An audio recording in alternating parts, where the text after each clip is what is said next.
Don Quixote by Miguel de Cervantes Saavedra. Volume I, Chapter 22.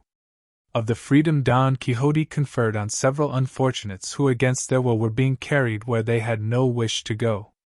Full-size Cid Hammy Benengeli, the Arab and Manchegan author, relates in this most grave, high-sounding, minute, delightful, and original history that after the discussion between the famous Don Quixote of La Mancha and his squire Sancho Panza, which is set down at the end of chapter 21, Don Quixote raised his eyes and saw coming along the road he was following some dozen men on foot strung together by the neck, like beads, on a great iron chain, and all with manacles on their hands. With them there came also 2 men on horseback and 2 on foot, those on horseback with wheel-locked muskets, those on foot with javelins and swords, and as soon as Sancho saw them he said, "That is a chain of galley slaves, on the way to the galleys by force of the king's orders." "How by force?" asked Don Quixote. "Is it possible that the king uses force against anyone?" "I do not say that," answered Sancho, "but that these are people condemned for their crimes to serve by force in the king's galleys." "In fact," replied Don Quixote, "however it may be, these people are going where they are taking them by force, and not of their own will." "Just so," said Sancho. "Then if so," said Don Quixote, "here is a case for the exercise of my office, to put down force and to succor and help the wretched." "Recollect, your worship," said Sancho, "justice, which is the king himself, is not using force or doing wrong to such persons, but punishing them for their crimes."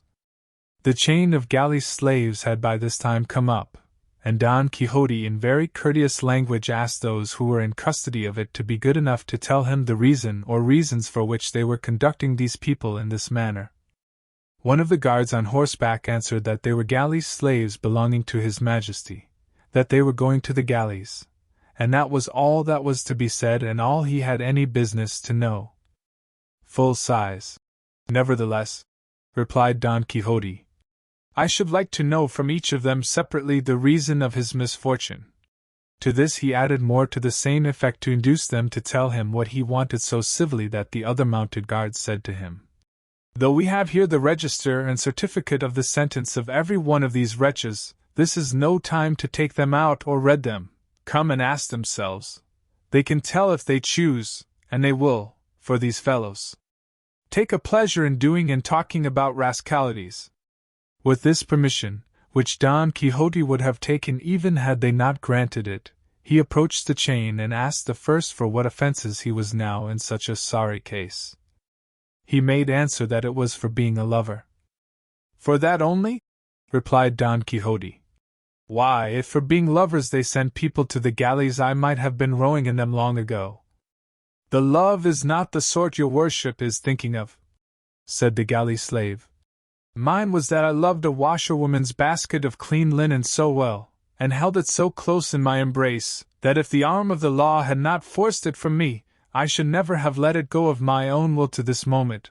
I was caught in the act, there was no occasion for torture, the case was settled, they treated me to 100 lashes on the back, and 3 years of gurapas besides, and that was the end of it."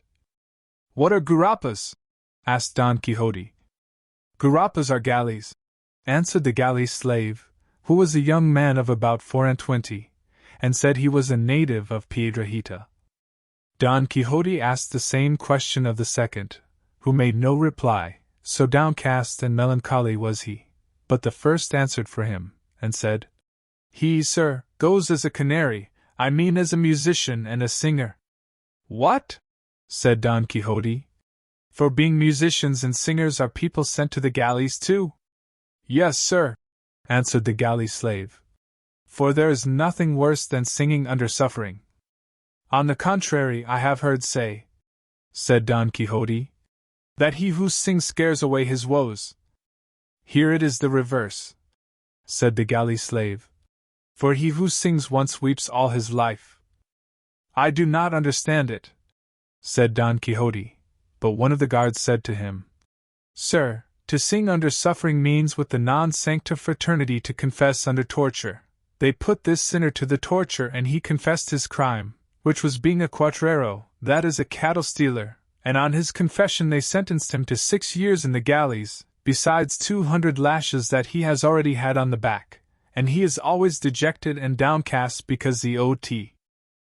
Her thieves that were left behind and that march here ill-treat, and snub, and jeer, and despise him for confessing and not having spirit enough to say nay, for, say they, nay has no more letters in it than yea, and a culprit is well off when life or death with him depends on his own tongue and not on that of witnesses or evidence, and to my thinking they are not very far out. And I think so too, answered Don Quixote. Then passing on to the third he asked him what he had asked the others, and the man answered very readily and unconcernedly, I am going for 5 years to their ladyships the Gurapas for the want of 10 ducats. I will give 20 with pleasure to get you out of that trouble, said Don Quixote. That, said the galley slave, is like a man having money at sea when he is dying of hunger, and has no way of buying what he wants. I say so because if at the right time I had had those 20 ducats that your worship now offers me, I would have greased the notary's pen and freshened up the attorney's wit with them, so that today I should be in the middle of the plaza of the Zocodover at Toledo, and not on this road coupled like a greyhound. But God is great, patience there, that's enough of it.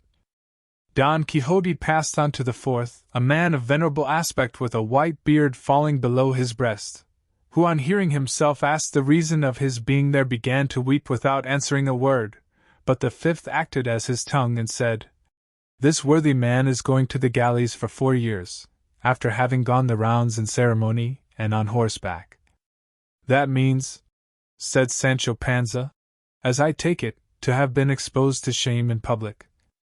Just so, replied the galley slave. And the offense for which they gave him that punishment was having been an ear broker, nay body broker. I mean, in short, that this gentleman goes as a pimp, and for having besides a certain touch of the sorcerer about him. If that touch had not been thrown in, said Don Quixote, he would not deserve, for mere pimping, to row in the galleys, but rather to command and be admiral of them. For the office of pimp is no ordinary one, being the office of persons of discretion, one very necessary in a well-ordered state, and only to be exercised by persons of good birth. Nay, there ought to be an inspector and overseer of them, as in other offices, and recognized number. As with the brokers on 'change, in this way, many of the evils would be avoided which are caused by this office and calling being in the hands of stupid and ignorant people, such as women more or less silly, and pages and jesters of little standing and experience, who on the most urgent occasions, and when ingenuity of contrivance is needed, let the crumbs freeze on the way to their mouths, and know not which is their right hand. I should like to go farther, and give reasons to show that it is advisable to choose those who are to hold so necessary an office in the state, but this is not the fit place for it. Some day I will expound the matter to someone able to see to and rectify it. All I say now is, that the additional fact of his being a sorcerer has removed the sorrow it gave me to see these white hairs and this venerable countenance in so painful a position on account of his being a pimp, though I know well there are no sorceries in the world that can move or compel the will as some simple folk fancy, for our will is free, nor is there herb or charm that can force it.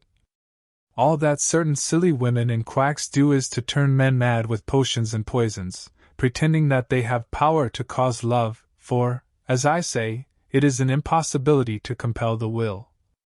It is true, said the good old man, and indeed, sir, as far as the charge of sorcery goes I was not guilty, as to that of being a pimp I cannot deny it, but I never thought I was doing any harm by it, for my only object was that all the world should enjoy itself and live in peace and quiet, without quarrels or troubles. But my good intentions were unavailing to save me from going where I never expect to come back from, with this weight of years upon me and a urinary ailment that never gives me a moment's ease.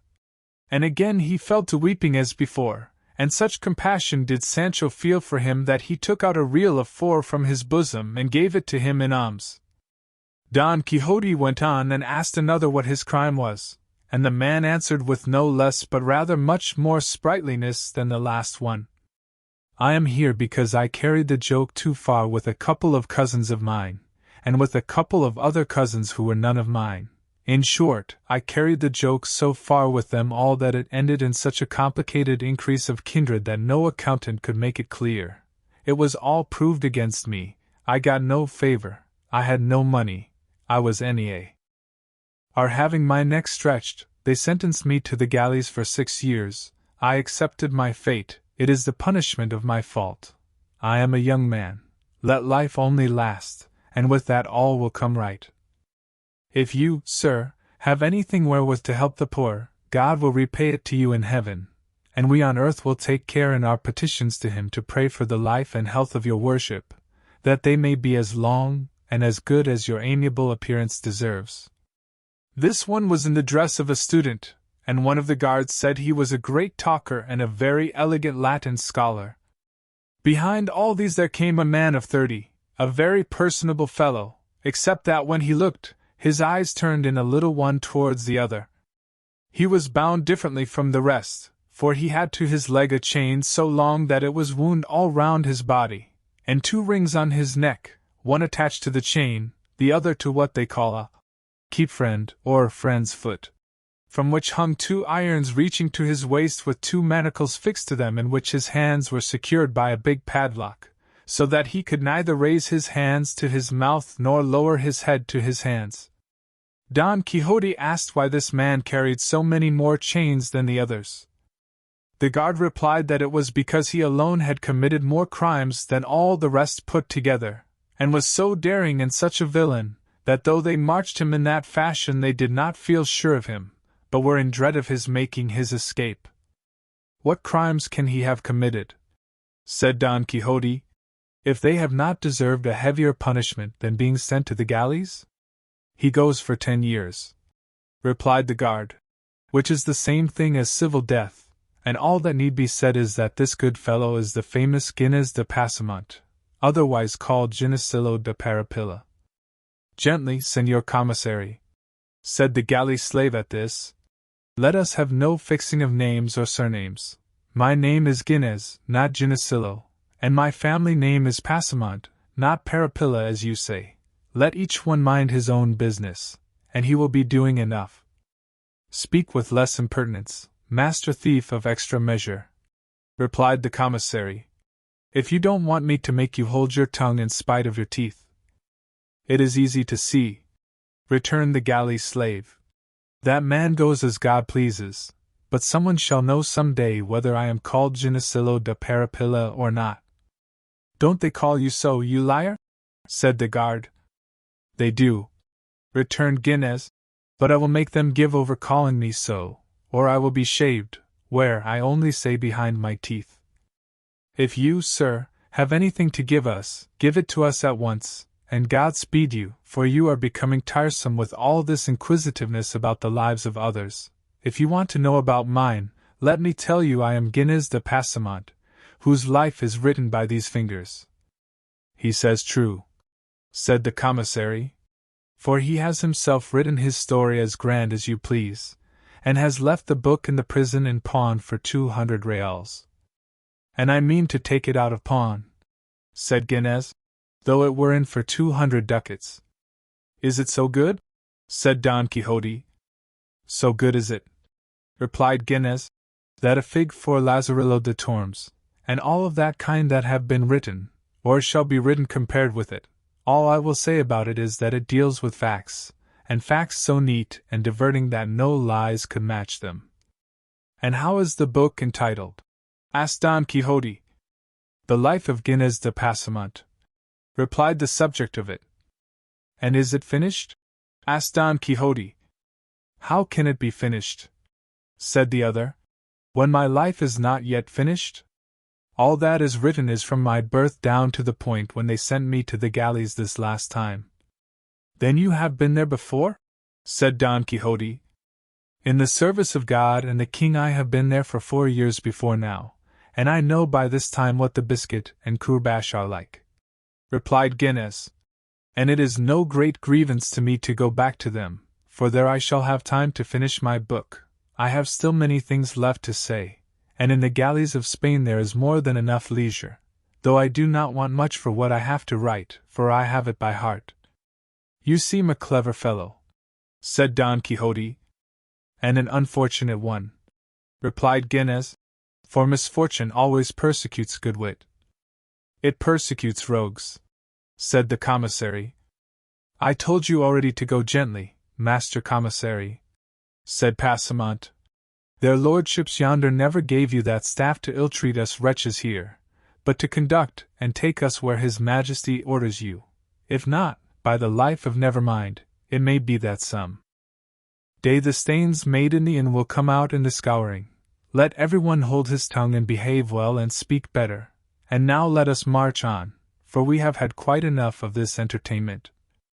The commissary lifted his staff to strike Passamant in return for his threats, but Don Quixote came between them, and begged him not to ill-use him, as it was not too much to allow one who had his hands tied to have his tongue a trifle free, and turning to the whole chain of them he said, "From all you have told me, dear brethren, I make out clearly that though they have punished you for your faults, the punishments you are about to endure do not give you much pleasure, and that you go to them very much against the grain and against your will, and that perhaps this one's want of courage under torture, that one's want of money, the other's want of advocacy, and lastly the perverted judgment of the judge may have been the cause of your ruin and of your failure to obtain the justice you had on your side.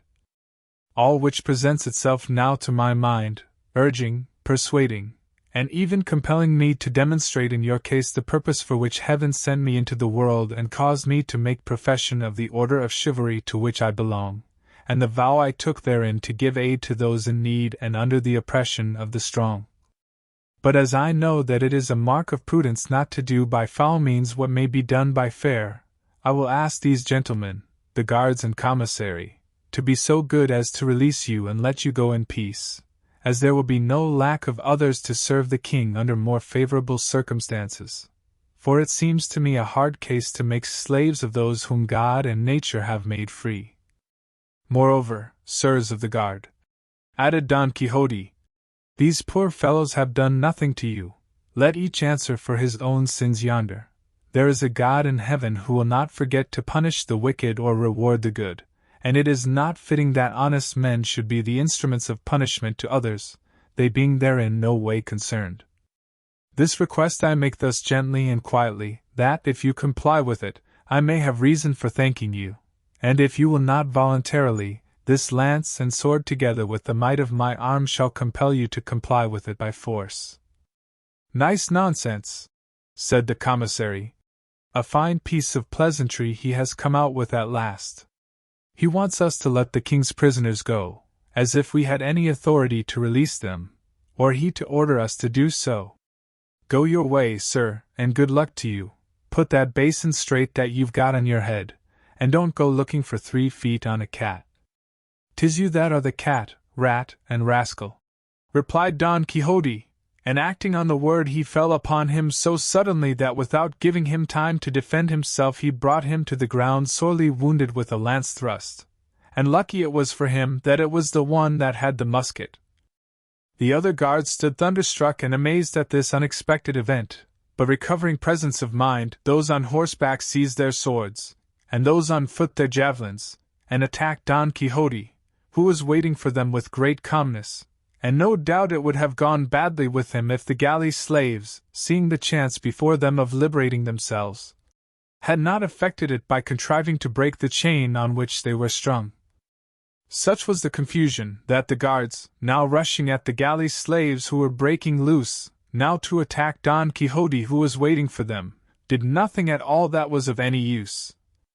Sancho, on his part, gave a helping hand to release Gines de Passamant, who was the first to leap forth upon the plain free and unfettered, and who, attacking the prostrate commissary, took from him his sword and the musket, with which, aiming at one and leveling at another, he, without ever discharging it, drove every one of the guards off the field, for they took to flight, as well to escape Passamant's musket, as the showers of stones the now released galley slaves were raining upon them.